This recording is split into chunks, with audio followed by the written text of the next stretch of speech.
Hello again, 201. In this video, I will go over some of the environmental, demographic, and cultural topics of the Russian domain, which is Chapter 9. And the environment in this region has been heavily polluted. After the breakup of the Soviet Union, some of the world's worst environmental degradation was discovered because of 70 years of careless mining, oil drilling, nuclear contamination, and rampant forest cutting resulted in widespread damage. There is heavy air and water pollution in this region. And these podzol soils are acidic, whereas the Chernozem black soils are very fertile still. And this area has a great agricultural past, and they can grow things there. They just have a short growing season because of the climate. But the pollution has really damaged some of those areas. Large numbers of residents suffer from chronic respiratory problems. Industrial pollution contributed to air pollution. Growing private automobile ownership contributes to air pollution, and water supplies are constantly vulnerable to industrial pollution because raw sewage flows into it. In St. Petersburg, unfiltered raw sewage, heavy metals, and human waste travels via the Neva River to the Baltic, which is slowly killing the Baltic Sea. Water pollution is a problem in the northern Black Sea, and large portions of the Caspian and Arctic have water pollution as well. In Siberia, Lake Baikal is the world's largest reserve of fresh water, and it was pure until the 1960s when pulp factories were set up there and they started polluting that lake with some of the industrial waste from that pulp, which is turning wood into eventually paper. That's why they make it into pulp. And it's believed that since the 80s, they might have lost in Siberia more forests through lumbering than the Brazilian rainforests. And there's also proposals to build oil pipelines near the north shore of Lake Baikal, and that met with major protests about 12 years ago. The nuclear problems there go back to the arms race with the United States. They went on a massive nuclear weapons program in order to keep up with the U.S. If we had 200, they had to have 205, and so on, and it escalated. And they used to test many of these weapons above ground, and that resulted in that region, Sakha of Siberia. They actually had fallout there in the 1950s. And fortunately, since 1963, the nuclear test ban, above ground testing, has been illegal since that time. The United States was a part of that treaty as well. The Arctic has been poisoned.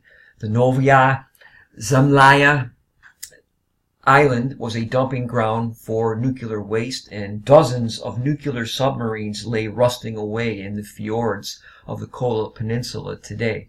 And those reactors contaminate the rivers with plutonium. Not very good. And the worst pollution of all occurred in Chernobyl, where there was a catastrophic meltdown in 1986, and the reactor burned for 16 days, pouring smoke 2 miles into the sky, and the contaminants were spread from southern Russia to northern Norway. Thousands died directly from the accident, and millions suffered from long-term health problems. On a positive note, the climate, it has those three types of climates: polar in the far north, and dry and continental mid-latitude. Again, the textbook has fantastic graphics on all of these ideas that illustrate it much better than I can talk about it. There's also a vast coniferous forest, which means that it loses its leaves once a year, called the taiga. Population, it's many urban places in Russia. St. Petersburg was created from swamps. They actually dug that and built canals in order to drain the swamps, and it's often considered Russia's most beautiful city. The capital city of the Russian Empire fell into disrepair during the Soviet era, and Soviet-style architecture was emphasized in those years. Concrete blocks, huge concrete block buildings, more on that in a moment, and rather than the old Renaissance style, which they did use when the city was constructed. It's an urban center today. many theaters, government bureaucracies, cafes, and a mixture of past and present. And in recent years, in the last generation, the downtown economy has seen a resurgence from preservation activities and foreign investment. Again, one of the big things of globalization, direct foreign investment, free trade, export-oriented economies. These are all part of the globalization or neoliberalist idea. Most of the population in Russia is west of the Urals. Dense agricultural, extensive industrialization, and large urban centers are found in Ukraine, much of Belarus, and across western Russia, south of St. Petersburg and Moscow. The population west of the Urals is clustered along the Trans-Siberia Railway. And the Russian Empire historically made alliances or assimilated regional groups like Cossacks, Armenians, and Varangians to continue expansion. And political motives have shaped migration patterns, especially during the Stalinist era. Siberia became a repository for political dissidents and troublemakers, and it was nicknamed the Gulag Archipelago, which was a banned novel in the old Soviet Union by dissident author Alexander Solzhenitsyn. And Russification was a Soviet policy, settling Russians into non-Russian portions of the Soviet Union, such as the Baltic states of Estonia, Latvia, and Lithuania. And we talked about Kaliningrad in a previous video, the irredentist state of Kaliningrad. It's still there today. So they have some kind of access to the Baltic. International movements today, Russification is being reversed as independent countries encourage Russian residents to leave. Belarusians acknowledge a close kinship with Russia. Belarus, Georgia, and Ukraine are still geographically part of the Russian domain. Brain drain is a problem. We've seen that in other regions. The Jewish population has drastically declined since the fall of the empire. Many Jewish people left, and there's been an out-migration of Jewish people since the collapse of the Soviet Union in the late 80s and early 1990s. They planned urbanization in the old Soviet Union, and many of the areas were made for certain tasks like administration or for mining purposes. And they used to have internal passports that you had to keep on you at all times, because this was a totalitarian state until the late 1980s. Today, with freedom of movement, the Russia Northeast population has declined as old industries decline. In the world market, they can't compete because they were command economy industries propped up by government and central planning. Large cities such as Moscow and St. Petersburg, they feature a core area with superior transportation, shops, stores, housing, offices, and extensive public spaces and monumental architecture. Urban decay is not a feature here. They've kept these places up.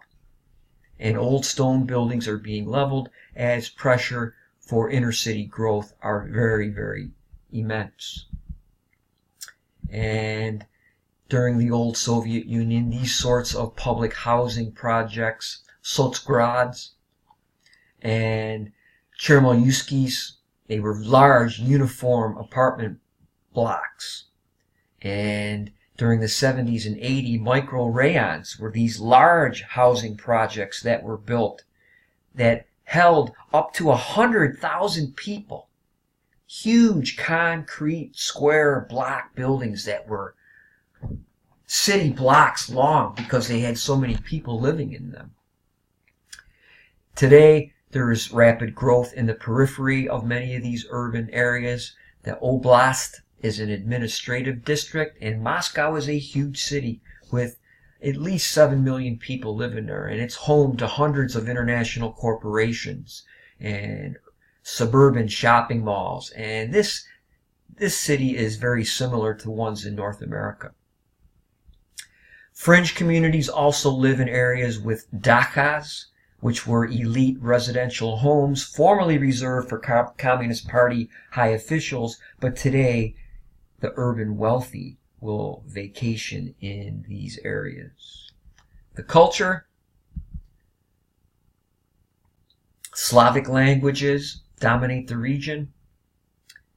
They understand each other. But Russian, Ukrainian, and Belarusian speakers insist that they are distinct languages because they consider themselves to be distinct nationalities. They all understand each other. Most people in Belarus are Belarusians, and they easily assume Russian identity, as we mentioned. Ukraine is different. Western Ukraine speaks Ukrainian, and they seek to enforce their cultural traditions, which is resisted by Eastern Ukrainians who speak Russian, because they're much closer to Russia proper. All regions learn the Ukrainian language, and the schools emphasize that Ukrainian language. Moldova speaks Romanian, although ethnic Russians and Ukrainians make up 13% of the population. Slavic language speakers are increasingly vocal about their identities. Again, in the domain, 80% of the population speaks Russian. But that is more in European Russia. The closer you get to Europe, the more Russia and Russian is emphasized. And again, there are fantastic graphics in Chapter 9 on all these different languages. There are all kinds of different ones in the Russian domain. Take a moment to look through all of those different and language groups that exist in the Russian domain. And all of these groups have been subject to Russification at the expense of their indigenous culture. That is not being emphasized at the moment, but Russia has become a much more authoritarian regime under Vladimir Putin. There are also these different language families. And again, the graphic illustrates that. It's not in this particular presentation. If you're interested, I highly recommend that you check those graphics out. They're well worth a look. And that is about it for this first part of the Russian domain.